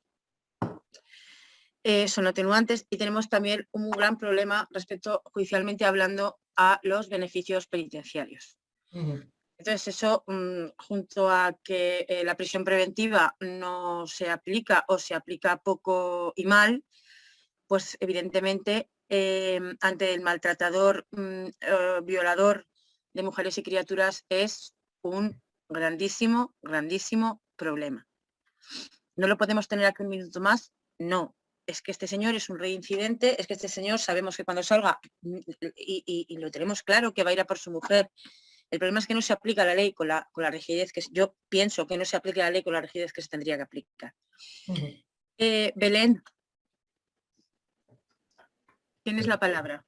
Voy a encenderme la luz, que cada vez me veo más oscuro en la pantalla. Te vemos poquito. Pues yo en ¿se me escucha bien? Sí. Vale. Yo en este tema de la justicia preventiva, lo que quería preguntar es por qué el sistema preventivo, no ya cuando ya han delinquido, han maltratado y demás, sino previamente, por qué está desarticulado todavía y desprovisto de función, porque el sistema preventivo que tenemos es fenómeno. Está el centro de salud, normalmente cuando una persona es maltratada, pues se le empieza a notar, porque su salud se resiente. Después está la policía local, está el supermercado, el bar, de policía, fiscalía, la comunidad de vecinos, porque claro, luego parece, dice, pues que sola estaba esta mujer, ¿no? Con lo valiosa que era, los recursos que tenía, bueno, vamos, la resiliencia o las purezas que tenía que hacer, ¿verdad? O la capacidad de trabajo. Pero ellos tienen su red. Ellos no actúan solos, ellos tienen un montón de red de apoyo, aunque no se vea. Emocionalmente tienen muchísima. Y me pregunto ahora, vamos, yo es que llevo tiempo diciendo que por qué no actúa el sistema preventivo, pero ahora empiezo a pensar que si es por una integración con estas nuevas nacionalidades con las que convivimos, en las que algunas, la mujer, pues bueno, tiene una función, pues eso, desde nuestro punto de vista, pues justo la de la procreación, bueno, sí, la reproductiva exclusivamente, pero a veces ni reconocida, y otras de otros continentes también, en los que el machismo es más severo incluso que el nuestro, o sea, que están más acostumbrados a las palizas, ¿no? Vamos a ver, Belén, me vas a perdonar. Esto les pregunto, ¿por qué el sistema preventivo está perdóname. ¿Me perdonas, por favor? Yo te voy a decir una cosa, porque no creo que haya lugar aquí a hablar de nacionalidades, de si unos violan más o unos violan menos, o unos agreden más o unos agreden menos. Digo culturas. ¿Me dejas? Sí. O si unas nacionalidades tienen a la mujer por más machista que otras nacionalidades. Yo creo que aquí me parece a mí que no es la cuestión que estamos tratando con Santiago. Agradecemos muchísimo que tú hayas pertenecido a muchas redes de apoyo, pero no creo que ahora mismo el tema nacionalidades y el tema machismos en diversas nacionalidades sea el que estamos tratando aquí. Que no, pero que yo estaba comentando que realmente que no se ha dado un paso adelante. Pues no se da un paso adelante porque no, pero bueno, vamos a ver, la pregunta, del Poder Judicial. Pues me da igual, olvidemos este aspecto. La pregunta es por qué el sistema preventivo continúa desarticulado y desprovisto de función. Estaba tratando de buscar una explicación que será cosa mía, la dejamos aparte porque no tiene sentido, pero la pregunta la sigo manteniendo, ¿por qué el sistema preventivo continúa desarticulado y desprovisto de función? No judicial, el preventivo.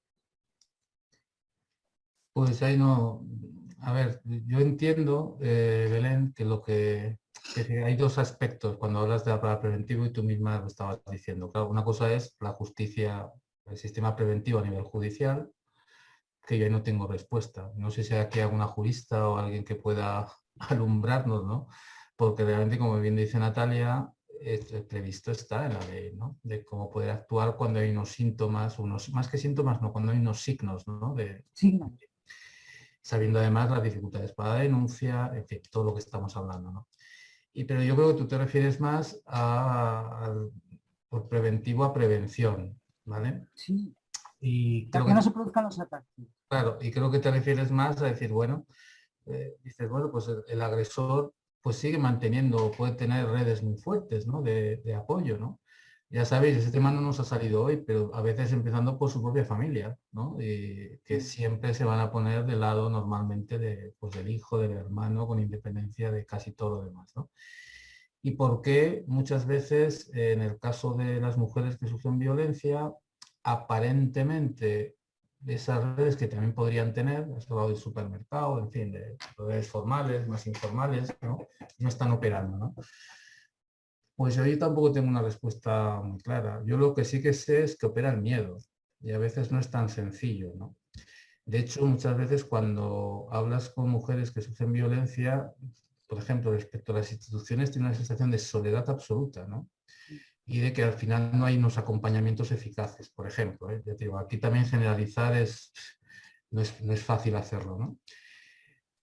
Que realmente una parte de la salida es reforzar esas redes, eso estoy totalmente de acuerdo. Reforzarlas y reforzarlas bien, ¿no? Yo creo que es básico, ¿no? Que la vía de escape, antes habéis hablado de la brecha de género, se ha hablado de autonomía económica, claro, no estamos hablando hoy de ellas, ¿no? Estamos hablando de violencia psicológica, pero que es básico para la salida, pero todo el tema de soporte y de afecto y de vínculo, yo creo que esto es fundamental. Muchas veces esto no está funcionando, ¿no? O al menos la percepción que tienen muchas mujeres es que no está. Es más, tampoco hemos hablado hoy de ese tema porque no tocaba, pero muchas veces las creencias irracionales de género están grabadas en hombres y en mujeres, en algunas mujeres también, y muchas veces es la propia mujer, que puede ser la madre, ¿no? La primera que le diga a su hija, a ver, aguanta, a ver, que no es tan malo, aguanta como aguanté yo, por ejemplo, ¿no? Quiero decir, que pueden ser situaciones que lo que están haciendo es frenar, ¿no? Pues una denuncia, una toma de decisión, o en fin. Nosotras luchamos muchísimo estamos peleando mucho por una unidad UFAM 24 horas al día, 7 días a la semana, 365 días al año en cada una de las principales comisarías de cada ciudad de España. Yo creo que eso empezaría por crear una red de seguridad a las mujeres muy grande. Hablando de redes de apoyo y de redes de seguridad. ¿Por qué? Porque la UFAM son los que, sin desmerecer a ningún otro cuerpo y fuerza de seguridad del Estado, ¿vale? Pero la UFAM es los que nos saben cómo nos tienen que tratar, los que saben los tiempos que necesita una mujer maltratada para poner una denuncia, los que saben que necesitamos un espacio aparte para que no estemos pensando en los ciudadanos que tenemos detrás, a los que les estamos copando el tiempo, etcétera. Creo que empezando por ahí sería una buena forma de comenzar una red de apoyo y seguridad a las mujeres víctimas de violencia. Libertad creo que quiere decir algo. Sí, yo quería preguntar cuando hemos empezado, perdón, que se me ha caído el teléfono. Nada. Cuando hemos empezado, habéis comentado que ibais con un montón de informes y de papeles encima.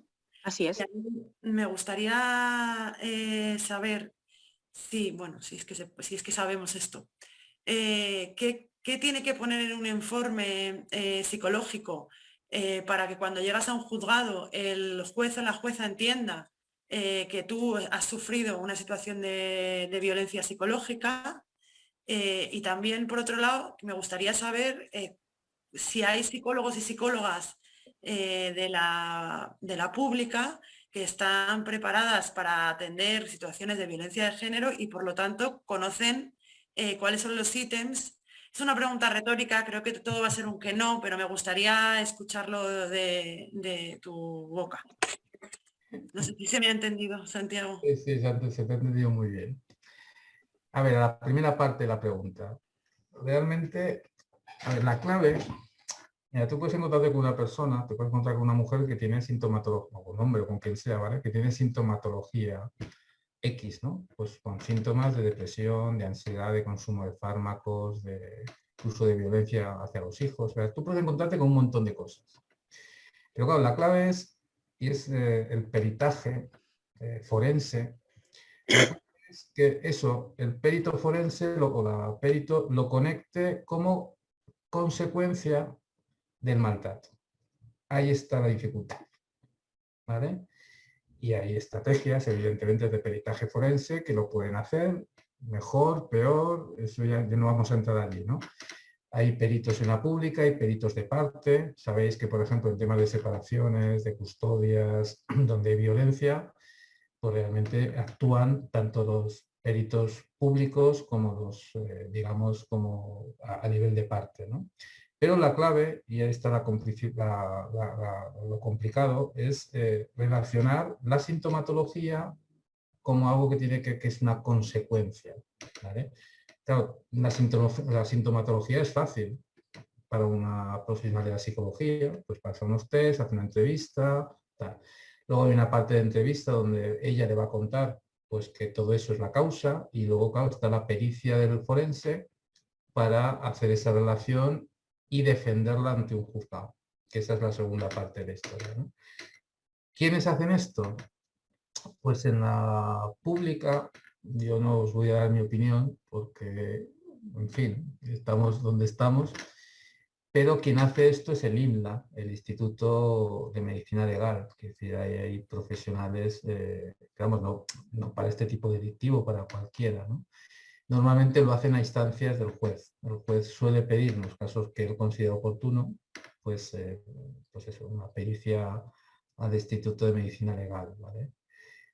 Hay veces que también puede pedir soporte o puede pedir peritajes, digamos, a profesionales, ¿no? Bueno, luego pueden ser de parte, un poco de todo, ¿no? Pues profesionales de todo tipo, pero esa es un poco la dinámica, ¿no? de hacer, ¿no? Pero realmente es muy complicado, ¿no? Sí que es cierto que cuanta más información hay en un informe, yo me acuerdo que pues, cuando daba formación, bueno, he conseguido dando formación pues, a cuerpos y fuerzas de seguridad del Estado, a médicos y tal, yo siempre les digo, ponerlo todo. O sea, si tú pides un informe médico clínico y de repente aparecen anotaciones que dice, bueno, pues la paciente vino aparentemente con sintomatología depresiva, pero me dijo, me contó, ¿verdad? Que los médicos tienen 8 minutos para tener que decir, ¿no? En los atestados policiales, en fin, escribirlo porque esa es la manera, en el fondo luego, de tener pruebas y evidencias que nos están de alguna manera refiriendo la habitualidad y de que existen o al menos otro tipo de agresiones, de situaciones de violencia, etcétera, etcétera, ¿no? Pero la clave está en el peritaje forense, que normalmente en el ámbito público lo va a hacer el Instituto de Medicina Legal de Aragón, el INLA, y bueno, pues también te lo puede hacer un profesional privado, puede el propio juzgado echar mano de los equipos psicosociales que tienen allí, ¿no? En fin, ahí ya pues depende, ¿no? Gracias. Bueno, yo tampoco voy a decir mi opinión sobre el IMLA, porque estamos donde estamos. Claro, entonces no la voy a decir. Pero sí diré que me parece surrealista que, bueno, que sí que la voy a decir, es que total ya, ¿qué más me puede pasar? Sí me ha pasado de todo.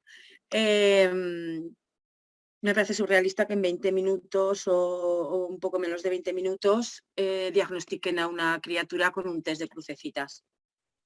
Entonces, por ejemplo, me parece que para hacer un diagnóstico tanto de una criatura como de una mujer víctima de cualquier tipo de violencias como las que hemos visto y nos has comentado antes, necesitan un poco más de tiempo, necesitan alguna sesión más, necesitan conocer a esa persona y necesitan empatía, sororidad, formación en género y en violencia, que yo creo que sería lo ideal en un equipo psicosocial que está trabajando con mujeres y criaturas víctimas de cualquier tipo de violencia machista.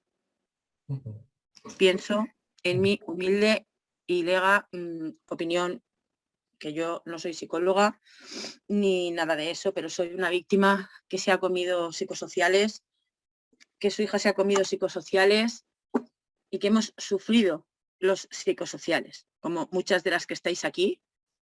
Sois víctimas de los equipos psicosociales que no nos dan tiempo a conocernos, no nos dan tiempo a conocer a nuestros hijos e hijas y no nos dan tiempo a expresarnos, nosotras y nuestras criaturas.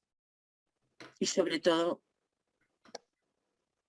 quiero pensar que no tienen la formación empática, sorora y en violencia de género que se necesita para tratar con mujeres y criaturas que han sufrido en sus propias carnes todo tipo de violencias y abusos.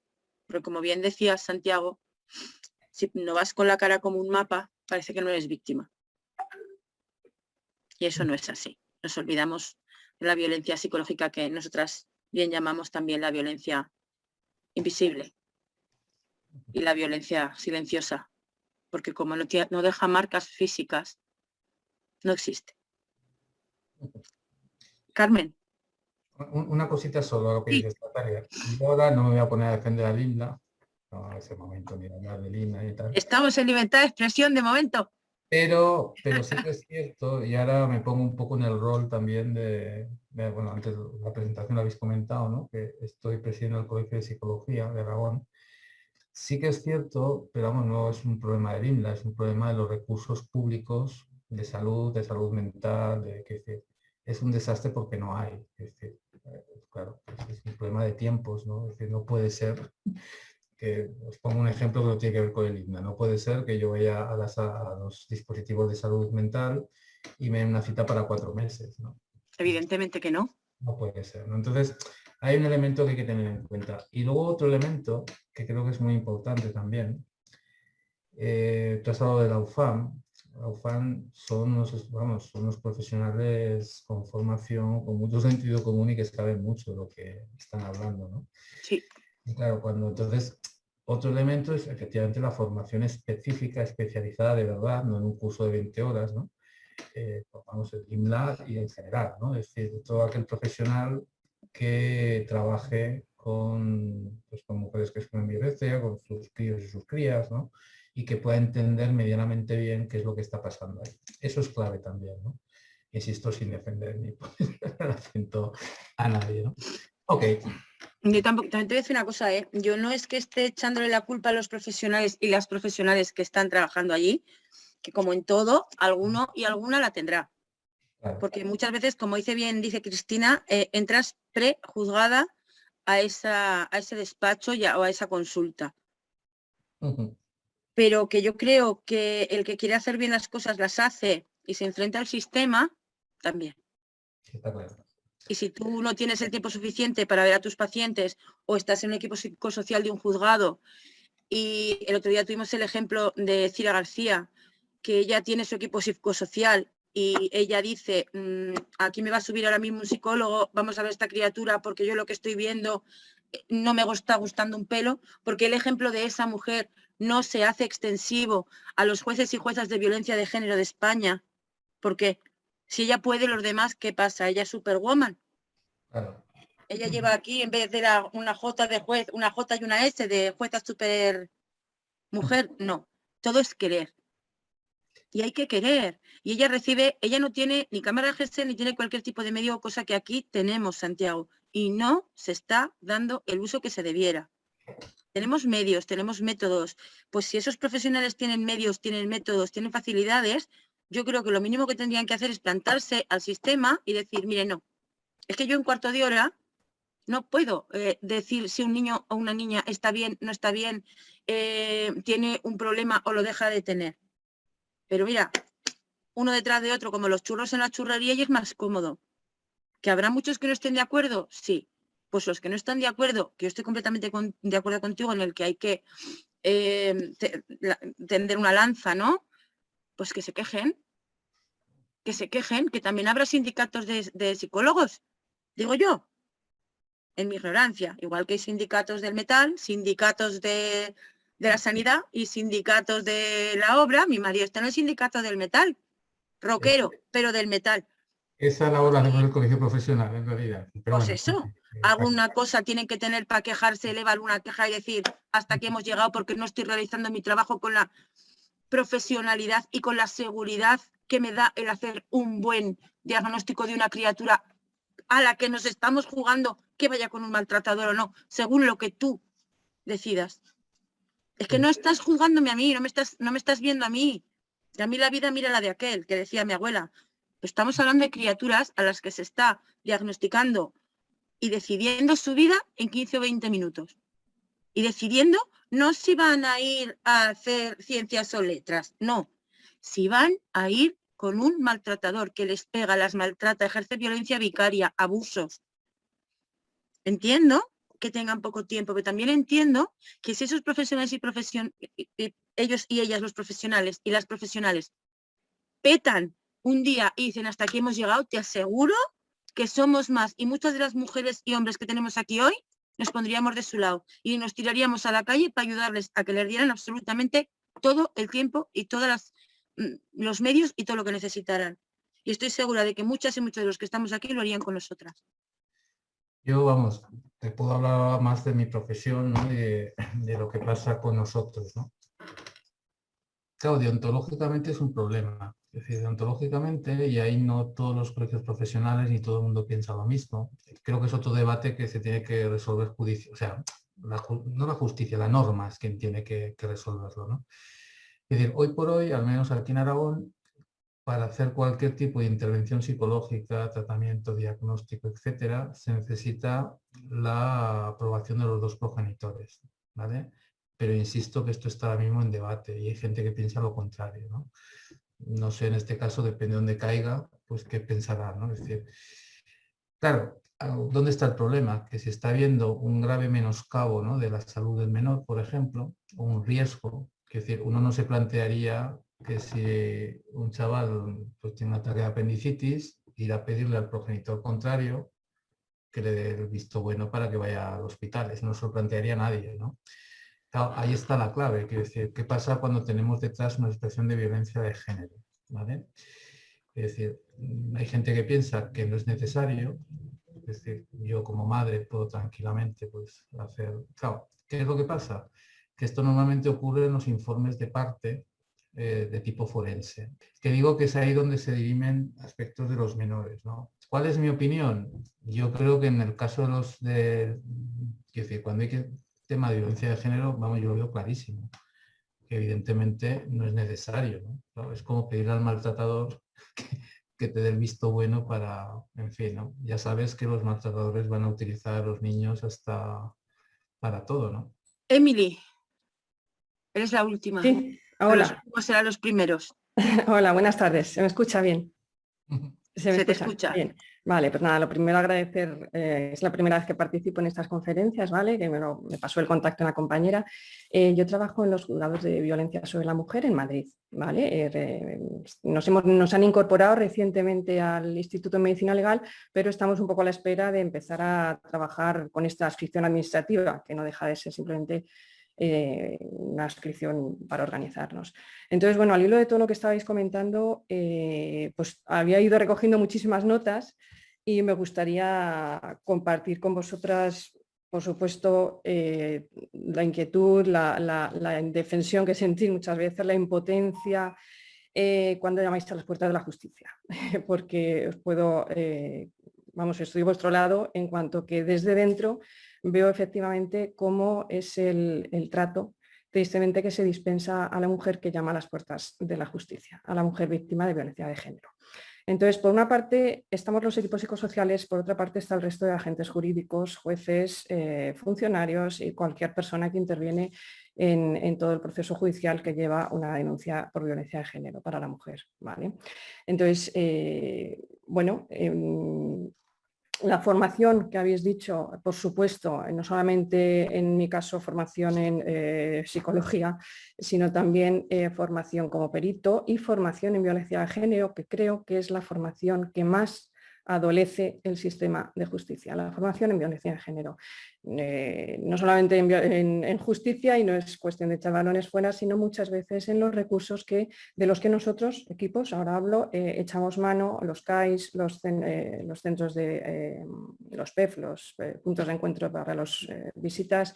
Hay otros tantos recursos, los propios colegios, los propios testigos, incluso la mujer te ha contado que ha sido testigo fulanito, menganita de su entorno, ese supermercado que decía antes otra compañera que ha intervenido, ese bar, todo ese entorno tiene su propia motivación para ocultar o para no querer mojarse. Igual nos pasa muchas veces a los equipos psicosociales, ¿sabes? A lo que te estás exponiendo, porque efectivamente, como habéis dicho, he cogido la nota de que hay que querer ver y hay que tener tiempo. El tiempo lo tenemos en los equipos psicosociales.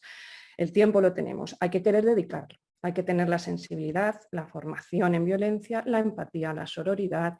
Hay que tener todas estas virtudes necesarias, imprescindibles para poder valorar bien el caso. Por supuesto, luego tienes que tener un trabajo tuyo, como ha dicho el compañero, para poder poner en conexión esos indicadores de violencia con esa sintomatología y esa adaptación de la persona al medio, ¿vale?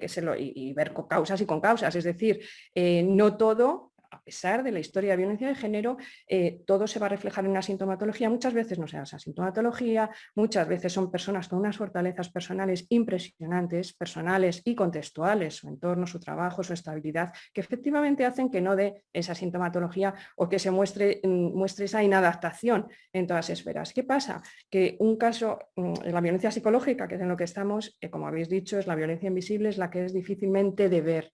Y en un juzgado lo que prima son las evidencias, tristemente. Y las evidencias no están si no hay papeles. Y en los papeles quien escribe son las valoraciones de un centro de salud mental, un punto municipal de observatorio regional de género, una comisión para la investigación. Es decir, hay recursos específicos en violencia que por supuesto van a tener la formación sin lugar a dudas y van a poder aportar todo lo que conocen de la historia de esa mujer, que además en muchas ocasiones no solamente van una mañana, como es a nosotros al juzgado, o 2 mañanas, sino que han tenido un seguimiento mucho más continuado y conocen en profundidad el caso, conocen a la mujer, a los hijos, conocen toda la situación. Pero esa formación y esas, vuelvo a decir, las virtudes, sensibilidad, sororidad, empatía, todo esto que estáis reclamando y que me parece fundamental, tanto como tener la licenciatura en psicología, ¿vale? Para valorar casos de violencia de género, se da tristemente en recursos donde son específicos para violencia de género, no en otros tantos, no en la población. Estamos diciendo el bar, el supermercado, el colegio.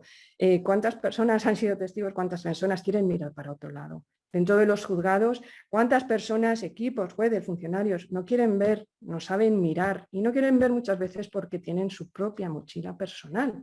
Ya no solamente es que estén formadas o no formadas en violencia de género, sino que hay muchas personas que es muy complicado juzgar al de enfrente cuando en tu propia mochila llevas tus propias piedras. ¿Vale? Simplemente, como ha dicho el compañero, en actitudes, en todo ese caldo o mar de fondo, caldo de cultivo para la violencia. Entonces, ¿cuántas personas que están trabajando en violencia de género digamos que, bueno, pues falta a lo mejor tener más distancia y más perspectiva de su propio caso, que también ocurre, aparte de esa falta de formación que habéis demandado y que por supuesto corroboro que se da esa falta de formación tanto en los equipos psicosociales como en, no todos, por supuesto, esto no es generalizar, ni equipos psicosociales en general, ni jueces y juezas en general, ni letrados y letradas, peritos de parte, es decir, todas las personas, todos los agentes intervinientes en un procedimiento judicial, ¿vale? En un caso de violencia de género. Entonces, no en todas las personas, pero es verdad que hay bastante falta de formación, como lo hay en la sociedad en general, sobre lo que es la violencia de género y máximo la violencia psicológica por la dificultad que hay de verla. Tenía apuntado otro montón de cosas del cuestionamiento de la credibilidad de la mujer, de que si no, como decías tú también, Natalia Morlas, si no llega la mujer con un golpe tremendo, agachadita, ya no es una mujer víctima, o sea, una mujer con un bolso de Christian Dior y unos zapatos de tacón, se va por donde ha venido, aumentando, que es lo que ponía yo por una cosa que habéis comentado sobre prevención y sobre el sistema preventivo de justicia, sí, pero bueno, la prevención en el entorno también. Una mujer que sale con un sobreseimiento, es decir, el caso sale con un sobreseimiento, esa mujer sale revictimizada totalmente de justicia y sale totalmente, se expone muchísimo más, aumenta su vulnerabilidad y su riesgo de nuevo a sufrir, como bien habéis dicho, ese hombre sale y vaya por ella. Efectivamente, una mujer sale de justicia con un sobreseimiento bajo el brazo y se expone a ser de nuevo violentada por su agresor, además de haber sufrido el escarnio, porque no deja de ser un escarnio salir de violencia o de su paso por la justicia, vuelvo a decir, con ese mal trato recibido por algunos profesionales y algunos agentes implicados en su caso. Nada, os agradezco esta charla, me gustaría que ojalá se proyectaran esta como otras tantas a las que consigo asistir, pues de obligado cumplimiento, o sea, las 20 horas que dan a los jueces o las 20 horas de los policías. Ojo, los policías y los guardias civiles, sin ánimo, no es cuestión de generalizar. La UNFAN, genial, fenomenal, han hecho un biogen además ahora súper bueno. Vale, policías y guardias civiles, ojo, ojo, pero ojo como con todo el mundo. Esto no es cuestión de profesión, no es cuestión de ser hombre o mujer. Hay hombres y mujeres machistas, hay hombres y mujeres que pueden ejercer violencia. Ojo, también, vale, de género estamos en el tema de hombre sobre mujer, no lo voy a discutir, ¿vale? Pero es que es transversal, entonces, porque seas un juez, porque seas un psicólogo, porque seas un policía, porque seas no tienes que tener una formación, ni saber ver, ni querer mirar la violencia de género y menos psicológica. Nada más, muchas gracias. Pues yo siento discrepar. Me parece bien. Es lo que me pasa habitualmente, que discrepo mucho. Yo siento discrepar. Si eres juez de violencia de género, tienes que saber ver. Tienes que saber, Emily, tienes que saber. Porque te estás enfrentando a mujeres y criaturas que son víctimas de esa violencia de género. A mí no me vale que seas juez y solamente te sirva el ver a una mujer o unas criaturas que vienen con la cara como un pan. Si eres un policía que está en una comisaría y no eres un agente de la UNFAN que está entrenado para tratar con víctimas, como mínimo tienes que saber ver, tienes que saber percibir, tienes que tener un poco de un alguito, que dicen mis queridos palmeros que ahora lo están pasando tan mal, un alguito, mi niña, un alguito, pues un alguito para poder percibir cómo está esa víctima. No me sirve que no seas un especialista, tienes que tener una mínima formación, porque es que no tenemos comisarías UFAM 24/7, 365 días, desgraciadamente. Entonces, como no nos la dan, a las personas que nos están atendiendo, me da igual, desde la gente que nos coge la denuncia hasta el último eslabón de la cadena que trata a las víctimas de género, tienen que sabernos atender. Y ya no a nosotras, sino a nuestras hijas e hijos, que son los daños colaterales de la violencia de género. Totalmente de acuerdo, pero esa formación hay que exigirla. Evidentemente, la formación en violencia. Y no una de 20 horas, vuelvo a decir. No, por mucho claro que te den formación, vuelvo a decir, en violencia de género está la formación que puedas recibir, la que tú ya llevas. No, es que yo creo que nosotros no pedimos, nosotros lo que exigimos, nosotros ya estamos cansaditas de pedir. Ahora estamos ya pasando al estadio del exigir. Exigimos una formación amplia,